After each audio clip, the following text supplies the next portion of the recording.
शीर्षक हो संस्कार की महानता और दुल्हन एक दुल्हा चार। क्या बात, 4 लाइन की भूमिका है मास्टर।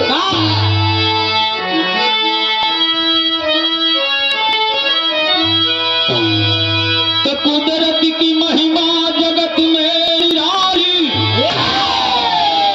तो कितनी सुंदर विधाता सवारा है सृष्टि। सिंधु सरिता शिखर चांद तारा बनाया, महान मानव के कर्मों में डाला है दृष्टि। प्रेम करुणा दया सहनशीलता, यह जमाना सदा नाम गाता रहा। संस्कार पीछा न छोड़ा कभी, सूर्यभान पहचान सबकी कराता रहा।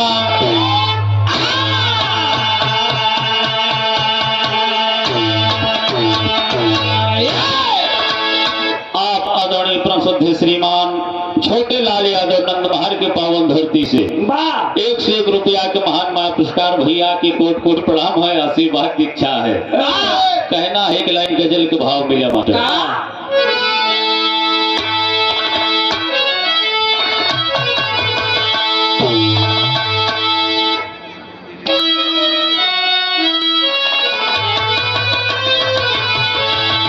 कहना बात, हर केसर के गंध लेकर, हर केसर की गंध लेकर रवा चलल रहा।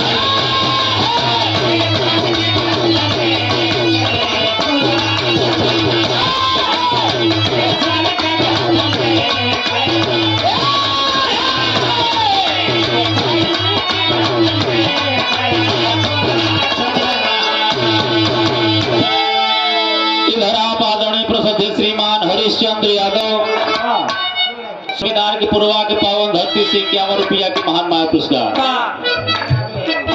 रविंदर यादव दपेल की पूर्वा की पावन धरती से 51 रुपया के महान माया पुरस्कार। कहना है कि केसर की गंध लेकर पूर्वा चलल रहा।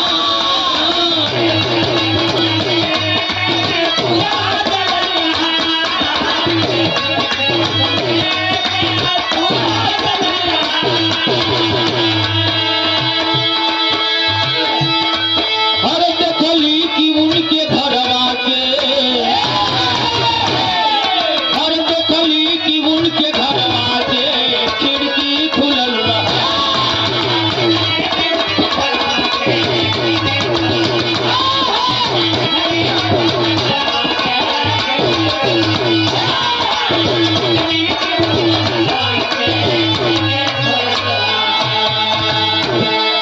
ये तो तर्जमा लग इसी भाव में कवि ने कितना बेहतरीन लाइन लिखा। कहना है, अरे गुजरा हुआ जमाना, अरे गुजरा हुआ जमाना कहता नजीर है।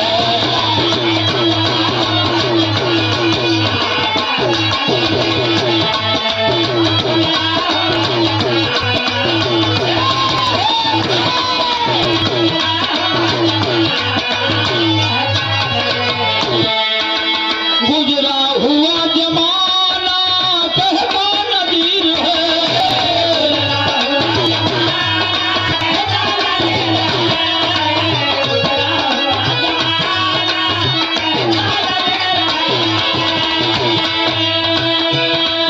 और खुशबू को साथ लेकर, और खुशबू को साथ लेकर चलता समीर है।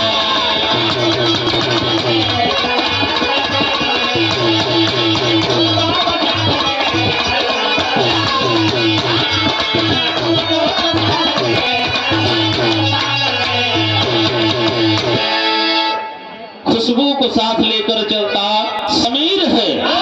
नजर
इधर आप आदरणीय प्रसिद्ध श्रीमान प्रदीप कुमार एडवोकेट रवनिया पश्चिम कोटेदार भैया के कर कमलों द्वारा ये 200 रुपया महान महापुरस्कार भैया के कोट को प्रणाम है।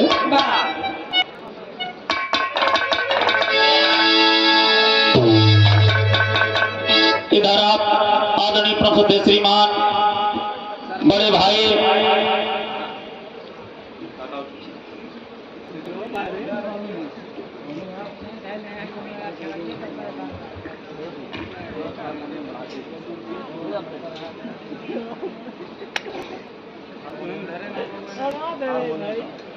आप आदरणीय प्रसिद्ध श्रीमान घर मालिक शिव बालक भैया घर मालिक के करकमों द्वारा बहुत समाया पुरस्कार भैया के कोट को प्रणाम बा। इधर आप बड़े भैया धर्मपाल भैया जी पुष्प से पंखुड़ियों से गुथा हुआ हार से सम्मान किए, बहुत माया पुरस्कार किए, भैया के कोट को प्रणाम है। इधर आप भैया पृथ्वीराज यादव जी बहुत बढ़िया ही सम्मान किए, 101 रुपया के महान माया से पुरस्कार किए।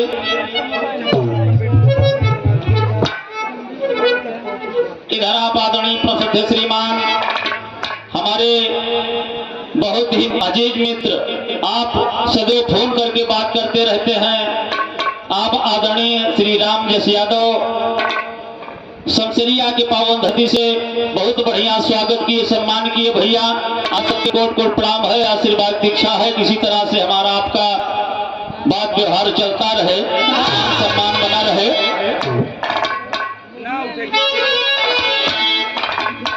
कहना है कि बाबू साहब बिरहा का शीर्षक है संस्कार की महानता एक अजब है, उन्हीं की कहानी है कहना है।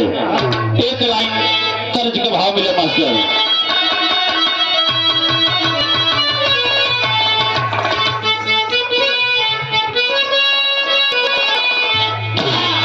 तर्ज ये हुए भाव के बाटू बही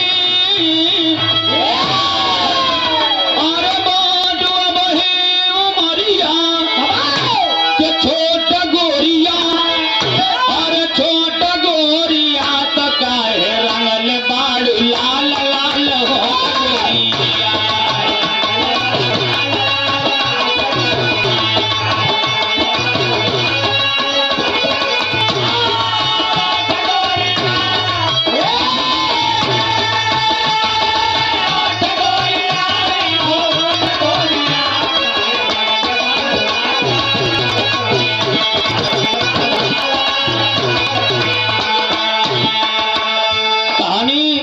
एक राजा की है, राजा बहुत ही अच्छा राजा था अपने नगर का, और करता क्या है, अरे दीन दुखियों पे ममता, अरे लुटाव राजा जीता अपने पारजा पे ममता लुटाव।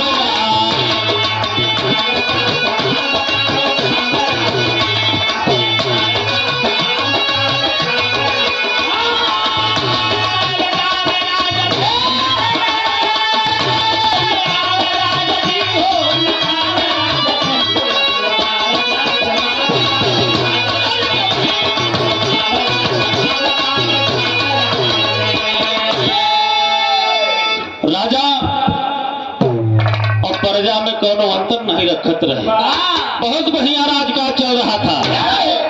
राजा के एको संतान ना रही, बहुत दिन के बाद एक लड़की पैदा हुई, और लड़किया के नाम कब, अरे कंचना, तो कंचना कुमारी नाम लड़की का धराए, और बढ़िया संस्कार वाली बतिया खाए।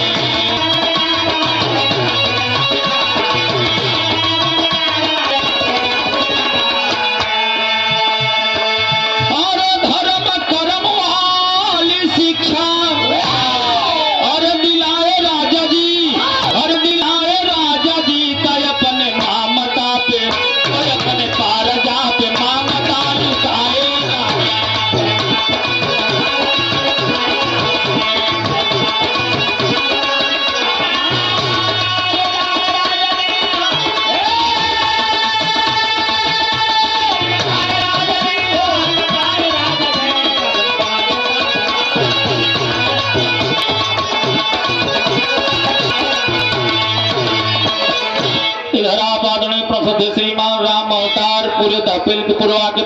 धरती से। इधर आप आदरणीय प्रसिद्ध श्रीमान नन्हेलाल यादव 51 रुपया के महान माया पुरस्कार भैया के कोट कोट प्रणाम है। राजा साहब के लड़की पैदा भई और लड़किया के नाम संस्करण किया गया और लड़की का नाम कन्याकुमारी रखा गया। राजा साहब ने उस अपनी बिटिया को बढ़िया शिक्षा बढ़िया संस्कार दिलवावे शुरू कर दिए। आप आदरणीय प्रसिद्ध श्रीमान लाल बहादुर निषाद मठा रामपुर की पावन धरती से 151 रुपया की महान माया पुरस्कार भैया के कोट कोट प्रणाम बढ़िया शिक्षा दिलावे आगे। राजा जी धीरे धीरे लड़की सयान हो गई तो भाव बदल के मास्टर कहना बा वही बा हमारे गुरु हीरालाल गावा करत रहे स्वर्गीय हीरालाल कि तारे नरियरवा के बारी तारे नरियरवा के बारी ऊपर श्याम लगा जा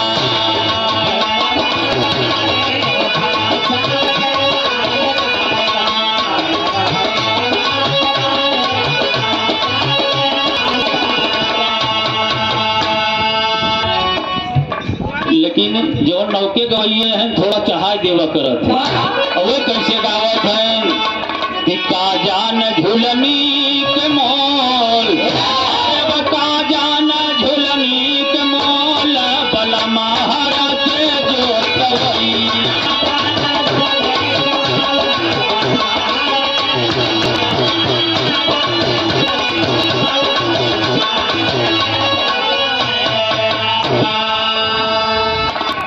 धुन तराना इसे चलत रहे लेकिन बिरहा में आई है राजा साहब की लड़की जब सयान हुई तो हो क्या बात कि धीरे धीरे भैली सयान हो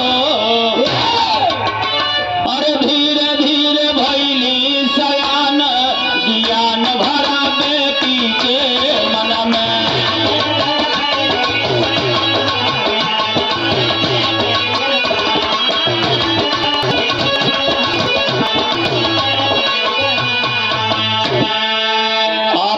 प्रसिद्ध श्रीमान राहुल यादव गौरवगंज की पावन धरती से 51 रुपया के महान माया पुरस्कार भैया की कोट कोट प्रणाम का कहना है कि धीरे धीरे भली सयान ज्ञान भर बेटी के मन में बढ़िया संस्कार शिक्षा पा करके बहुत बढ़िया तरह से लड़ी रहत गया और राजा साहब के एक टेंशन बाक बिटिया जवान हो गए कहूँ एक खोज के बढ़िया से घर द्वार लड़का एक विवाह कर दिन जाए। तो राजा साहब क्या करत है अपने नगर के जो नाऊ और पंडित है उनका बुलवावत है तो दो नाऊ पंडित को राजा बुला के दिलावा की बतिया सब बोल समाधान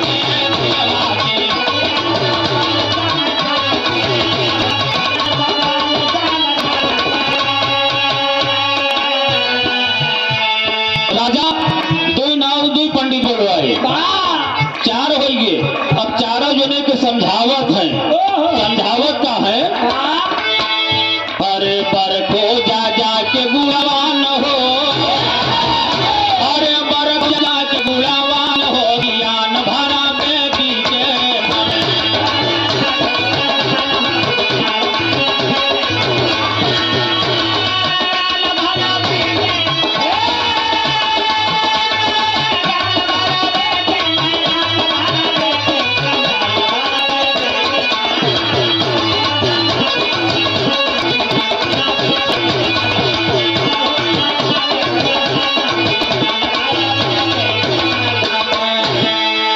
राजा साहब के दरबार में दो नाव दो पंडित हाजिर भय। राजा साहब बताए कि भैया लड़की दिया है योग्य होगी बा जाएगी घर पर बढ़िया खोज के आवा तब वो लड़किया के शादी कर दिन जाए। नाव पंडित मगन होगी तो महाराज जैसे नाथ के आज्ञा तुरंत घर से निकल पड़े लेकिन निकल पड़े एक लाइन कर्ज मिला मास्टर कहना बा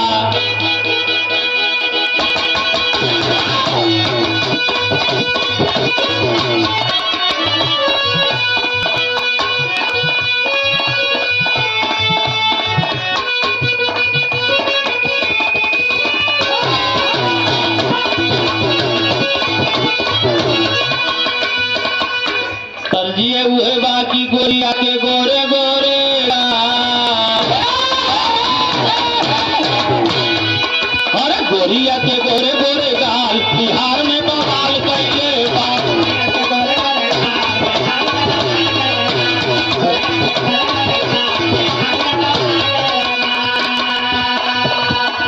ये तो तर्जबा लेकिन इसी भाव में आज नाऊ और पंडित लड़का खोजे जाते कहना है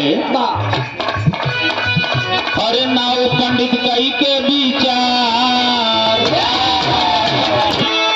अरे नाऊ पंडित कई के विचार सिधार चलता रहिया।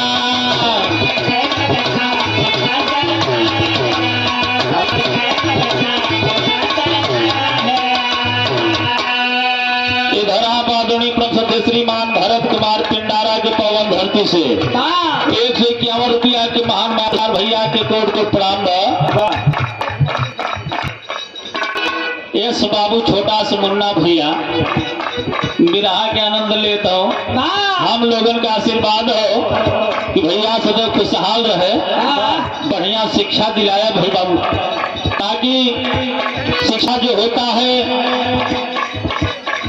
वो ऐसा धन होता है क्यों का क्यों बांट नहीं सकते। इसीलिए शिक्षा और संस्कार के बाद विरहा में होता, और जब शिक्षित रही है तो कतो इनका केहू रोक तो ना पाई। भैया के ककरों द्वारा 101 रुपया का महान महापुरस्कार हंसराज यादव पेन के पूर्वा के पावन धरती से 101 रुपया की महान महापुरस्कार बढ़िया भैया की कोट कोट प्रणाम बा।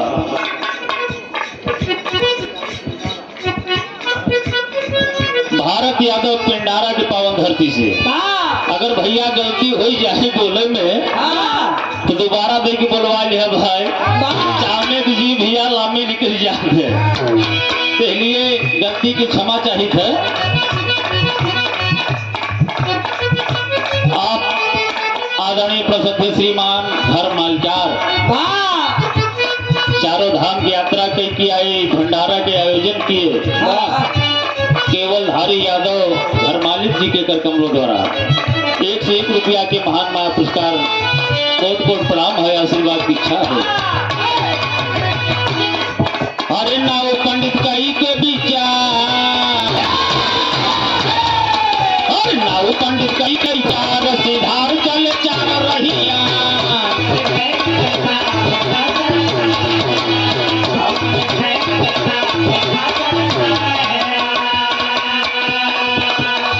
दोनों नाव दोनों पंडित चारों जने विचार करके घरे से निकल पड़े, घरे से निकल पड़े तो हो काबा अरे कुछ दूर साथे गए चारों नौजवान।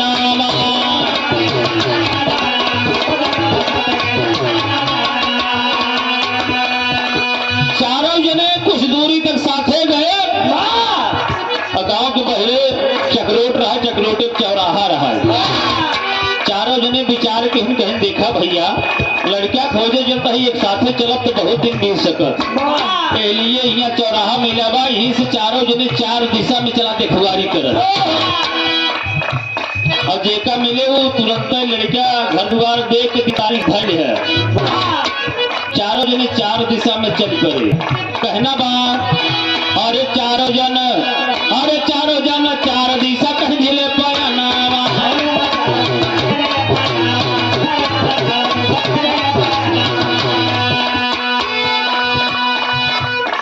हेलो सभी बिरादरी भाइयों को जय राम जय सिया राम। एक सूचना है, कल आपके अपने ननमहा धाम पे अखिलेश यादव और आदरणीय श्रीमान श्याम नारायण यादव प्रबंधक संत बैताली साहब कॉन्वेंट स्कूल बहुरखा शाहगढ़ अमेठी के पावन धरती से 200 रुपया के महान महापुरस्कार भैया के कोट को प्रणाम है।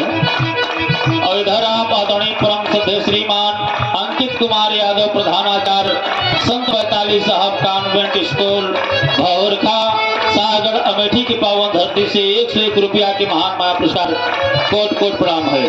चारों जने चार दिशा में चल दिए, कहना है अरे अगवा का सोनाई जहां, अरे अगवा का सोनाई जहां सीधार चले चारों रहिया।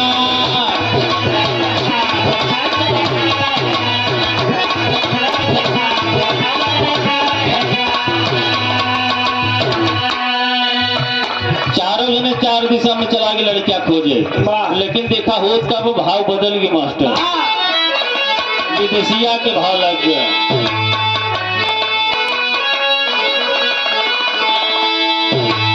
तो कुछ दिन बाद लौटे तो चारों नाव पंडित हो, और कहले समाचार सब राजा के समनवा।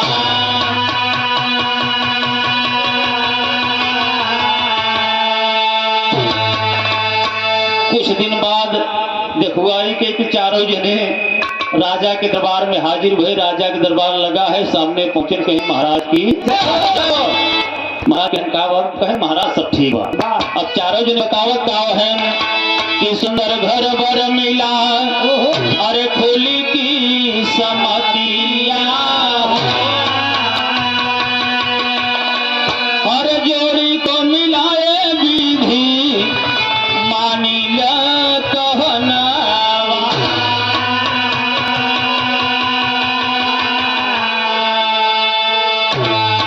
चारों जने अपन अपन बात बताओ धन महाराज, बहुत बढ़िया जोड़ी मिली बा, लड़का देख के बहुत बढ़िया ही, घर द्वार एकदम बढ़िया बा, बढ़िया बा।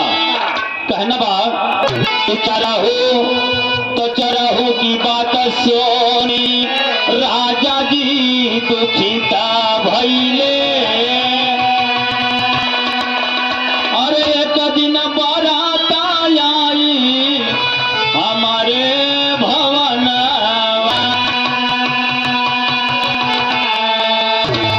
राजा के मन में गलान है कि हमारे बिटिया एक ही बार चार जगह ब्याह किया है, और देखा कि चारों के एक दिन के दिन धई के आए हैं। जब चार बारात हमारे दुआरे आए, बिटिया एक ही तो हम विदा के करे साथी करो। जगदीश प्रसाद विश्वकर्मा गुलाल की पूर्वा की पावन धरती से 101 रुपया के महान महापुरस्कार भैया के कोट कोट प्रणाम। अब चारों जने बारात लेके आई है, हम विदा कैसे करब? राजा बड़े चिंता में पड़ेगी। बाबूजी तेरी की भाव लगन मास्टर।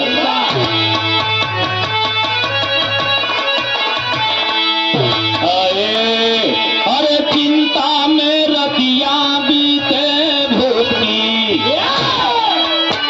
बिटिया एक हमारी आई है राम रतिया, चिंता में बीते रतिया।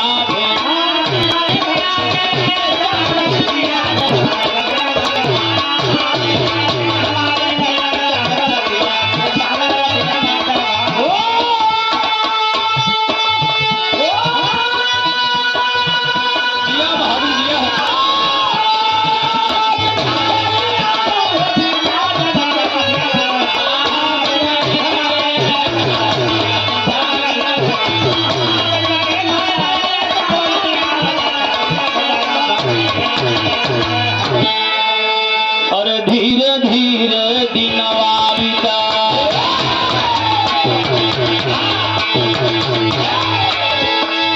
और विधि की सुइया डोलत बा,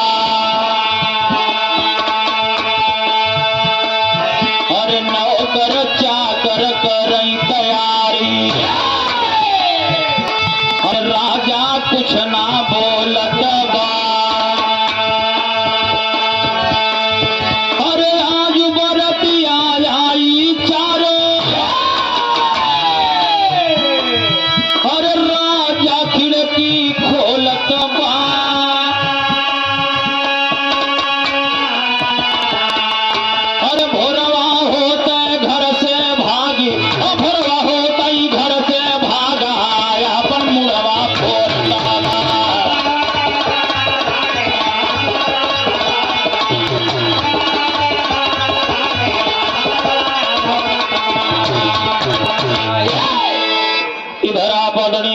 श्रीमान दुर्गेश यादव कोटेदार ग्राम पंचायत तिजगढ़ जिला मीडिया प्रभारी भाभी प्रधान, जिनके कर कमलों द्वारा 101 रुपया के महान माया प्रदान भैया की कोट कोट प्रणाम है।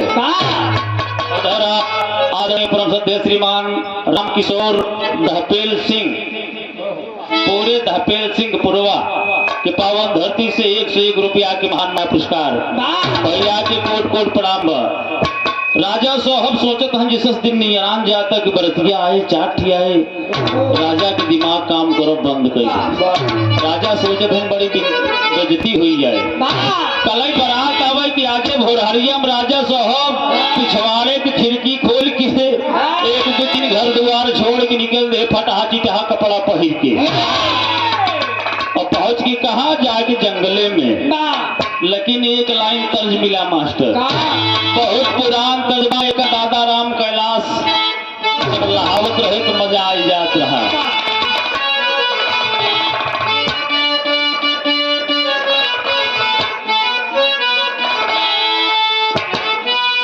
हरे राम यादव कंडारा के पावन धरती से 51 रुपया की महान माया पुरस्कार भैया के कोट कोट प्रणाम है। कहना है अरे लगली बाजारी आया गमपुर हो हीरा रतन बिका।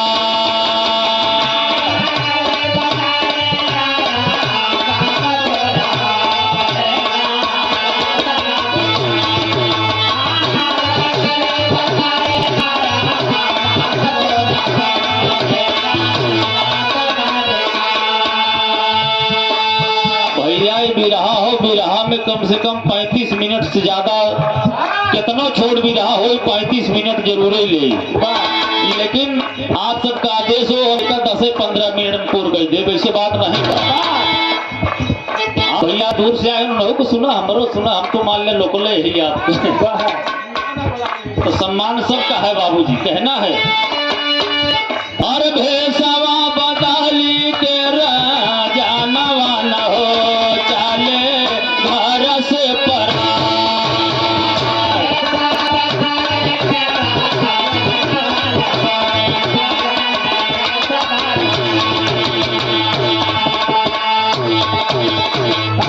देखा बिरहा अब हिस कटे शुरू होता है।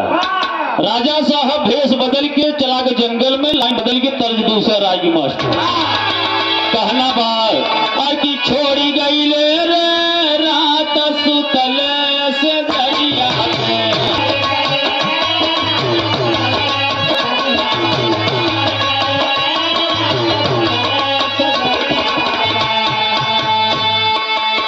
राजा साहब घरे से भागे जंगल में पहुंचे। जंगल में वो स्थान पे पहुंचे थे जहाँ एक महात्मा भजन करते हैं राम राम सीताराम सीताराम। राजा साहब सामने बैठ के हाथ जोड़े और एकदम भजन में लीन है। महात्मा जब भजन से आंख खुली देखते हैं कि बच्चा कहन तू कैसे। कहना भाई अरे कहना लागे साधु राजा से बतिया।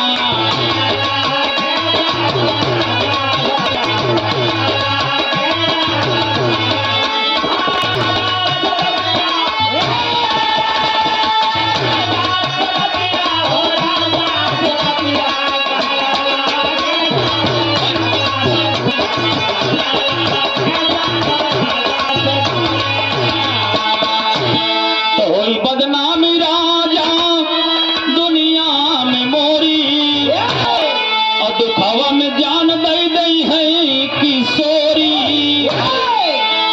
राजा साहब साधु से बताए कि महाराज गलती होगी बा बेटिया एक ठोर बा दुल्हा 8 बारात लेके आवत है यही मारा हमारे शर्म के घर द्वार छोड़ के भाग आई।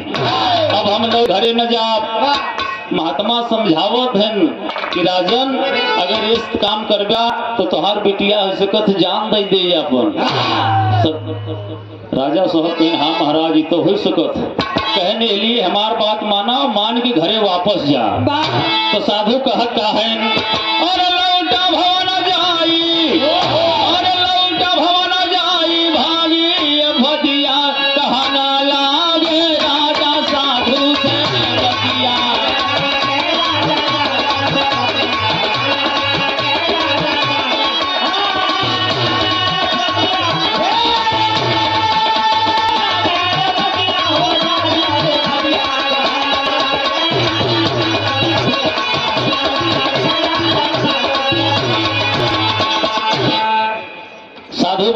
समझाए कहें देखा हमार बात माना और तो घरे लौट जा, लेकिन समझावत कैसे है कि राजा साधु को समझाई लौटायन भवन को, तो चिंता में बीत रतिया भूखी और पकड़ा 3 जानवर मानो हमारी बतिया यही हो, बतिया यही हो।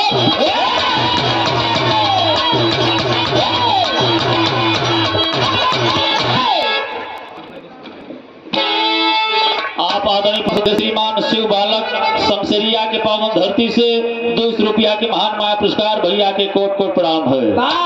तर्ज वही बात कि दिल देता है रो रो दुहाई किसी से कोई प्यार ना करे, लेकिन यही कि बहुत बुरिया वाले कहे सैया जाड़ा में और गवना कराई तीरा जाई लेखा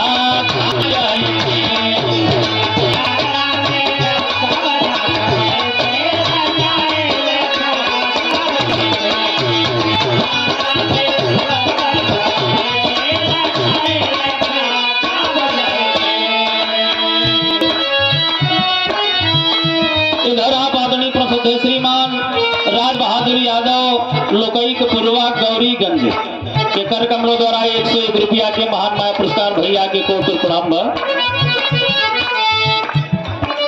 आप आदरणीय प्रसिद्ध श्रीमान महुली पूरे तहसील के पूर्वा से 101 रुपया के महान माया पुरस्कार।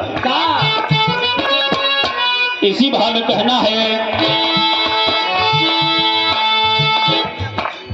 कि बीच रहिया में महात्मा ने समझाया राजा को, कहा कि राजन जात तो वहां ही से, लेकिन हमार बात मान लिया।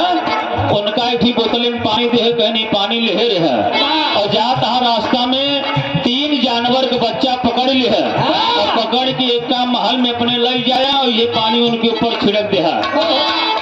साधु की बात मान के राजा साहब चल पड़े। रास्ता में करत का है कि बीच राहिया में बच्चा 3 पाई लियाए घर चुपके चोरिया,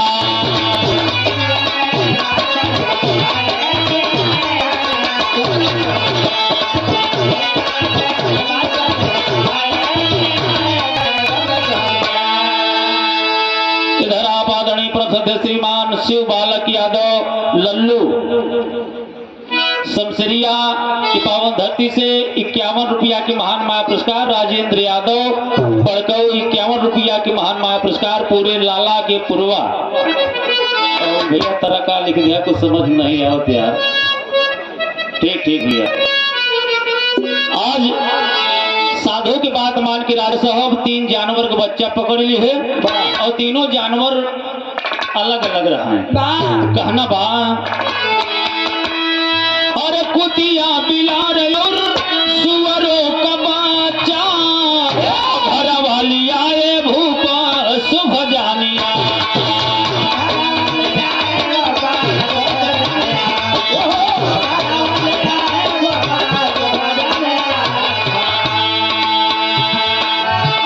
जल साधु वाला जल साधु वाला तीनों पे गिराए लियाए घर चुपके चोरिया,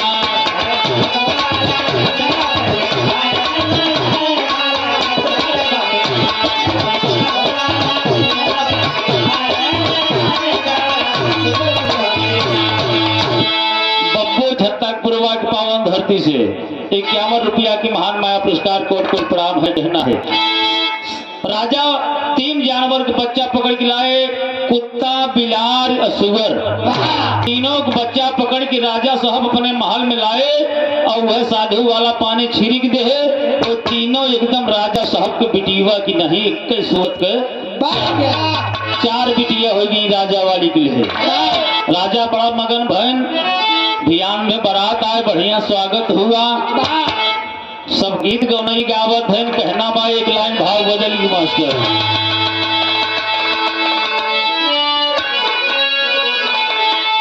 अरे पैजनिया गिरी गे नारी में, अरे झूलनिया बांसवारी में, अरे झूलनिया बांसवारी में, और सारी देहिया गिरी गईली बलम के कवारी में।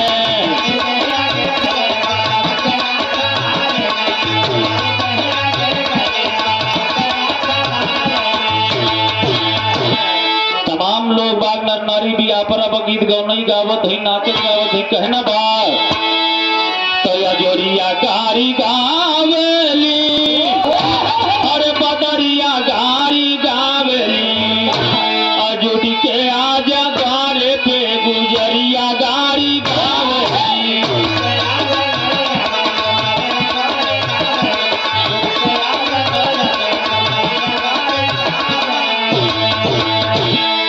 तो साजी के बारात अली राजा के अंगनवा, झूमेला बराती सब बाजला बजनवा, नगरिया गारी गावेली, अरे सहरिया गारी गावेली, ऐ सहरिया गारी गावेली, और कूदी कूदी द्वारे पे पतिया गारी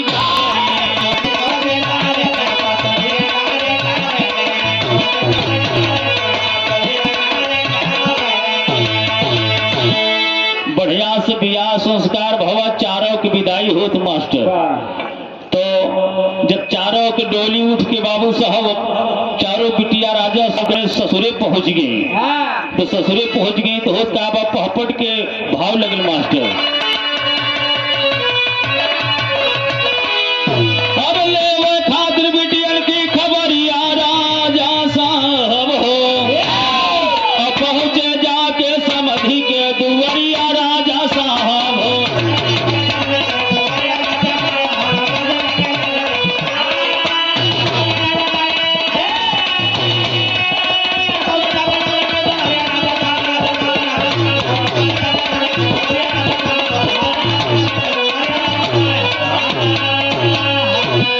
राजा साहब अपने बेटियन का हालचाल ले पहुंचे थे बाबू साहब। अड़हक भाव लगा कि समधि बतावे लागे, अरे बहू का सहू रवाए भैया।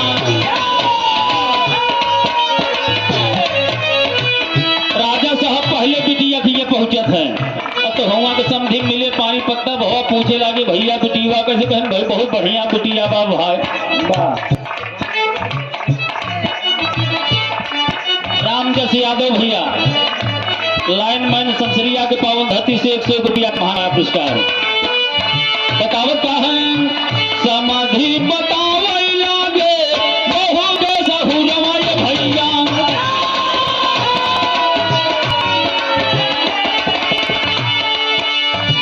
काम धाम करे खूब मनवा हो लागा,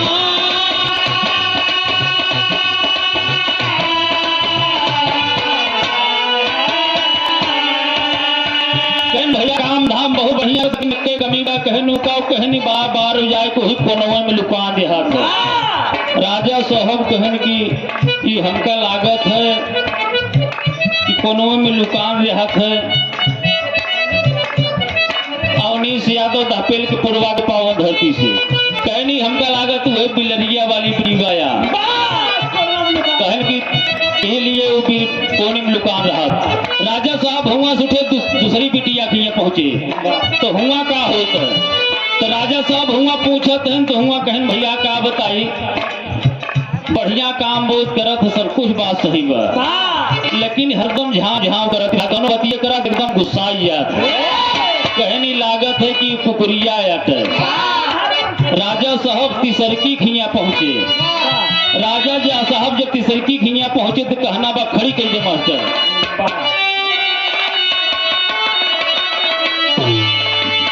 और तिसरी के द्वारे पहुंचे करत विचार हो, अरे सथवा न छोड़े बाबू लागल संस्कार हो।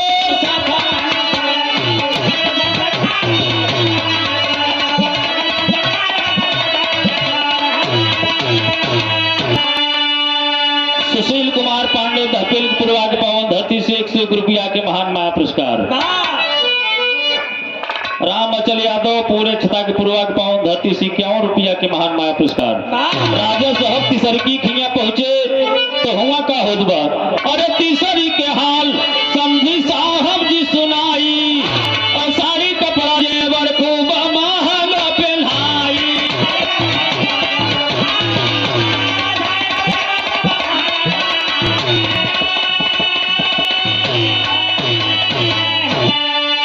तीसरकी खिया पहुंचे राजा साहब हुआ तो समझी बताए, कहे भैया बहुत बढ़िया बा, बहुत बढ़िया बढ़िया कपड़ा पहराए थे, गहना गुड़िया खरीदे थे, लेकिन सभी मटिया में लौट के खराब कर दिए थे। तो राजा साहब जान गए राजा ई तो हौवे सुवरिया, और चौथे के द्वारे पहुंचे भूत गुणकारिया।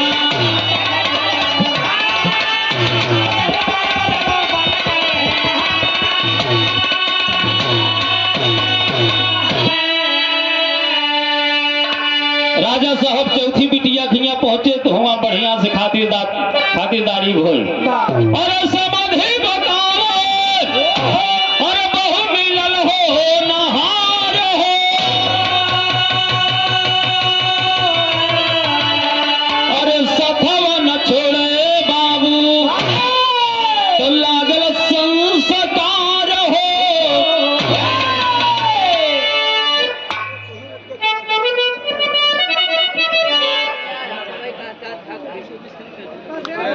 राजकुमार यादव रवनिया पश्चिम की पावन धरती से बहुत सी माया के महान पुरस्कार की भैया के कोट कोट प्रणाम है। तो राजा साहब मनावा खुश भइले भारी, और जान गई है हवा बेटिया हमारे।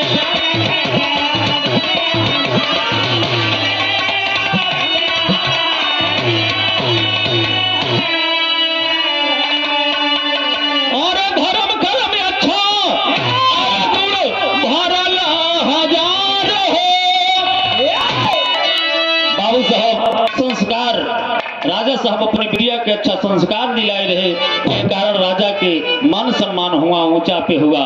इसीलिए कहा जाता है कि शिक्षा सर्वोपरि सबसे ऊपर होती है। शिक्षा जैसा धन कोई धन नहीं होता है। कहना है आखिरी लाइन में बिरहा की कि स्वामी गुरु बिहारी रमन ब्रिजलाल जी ज्ञानी, कवि जय प्रसाद की कलम बरसत रंग नुरानी। समर बहादुर धापेल की पूर्वा के पावन धरती से 21 रुपया के महान माया पुरस्कार। भैया की कोट कोट प्रणाम है, आशीर्वाद की इच्छा। अजय यादव बीडीसी के पावन कर कमलों द्वारा 100 रुपया के महान माया पुरस्कार। भैया की कोट कोट प्रणाम है। राम शंकर हल्लाहा की पावन धरती से 101 रुपया के महान माया पुरस्कार। भैया की कोट कोट प्रणाम है। तामे बीते रतिया